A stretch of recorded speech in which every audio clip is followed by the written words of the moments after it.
কবি রামায়ণ ভট্টাচার্যের লেখা এই মৃত্যু উপত্যকা আমার দেশ। যে পিতা সন্তানের লাশ শনাক্ত করতে ভয় পায়, আমি তাকে ঘৃণা করি।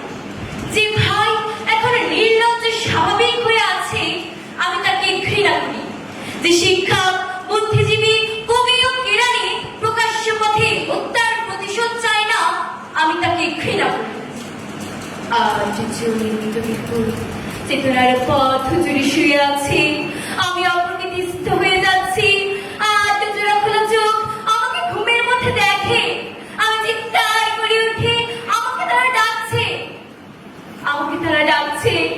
আমি উন্মাদ হয়ে যাব, আত্মহত্যা করব, যা ইচ্ছা চাই তাই করব। কবিতা এখনই লেখার সময়। ইস্তেহারে দেয়ালে স্টেন্সিলে নিজের রক্ত অশ্রুহার দিয়ে কোলাজ পদ্ধতিতে এখনই কবিতা লেখা যায়। তীব্রতম যন্ত্রণায় ছিন্ন ভিন্ন মুখে, সন্ত্রাসীর মুখোমুখি ফ্যানের হেডলাইটের ঝলসানো আলোয় স্থির দৃষ্টি রেখে এখনই কবিতা ছেড়ে দেওয়া যায়।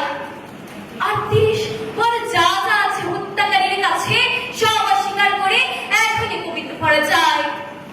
লকাপের মাঠবিহীন কক্ষে ময়না তদন্তের হেজাব আলো কাঁপিয়ে দিয়ে হত্যাকারীর পরিচালিত বিচারালয়ে মিথ্যা শিক্ষার বিদ্যালয়ে শোষণ ও ত্রাসের রাষ্ট্রযন্ত্রের মধ্যে সামরিক অসামরিক কর্তৃপক্ষের বুকে কবিতার প্রতিবাদ প্রতিধ্বনিত হোক।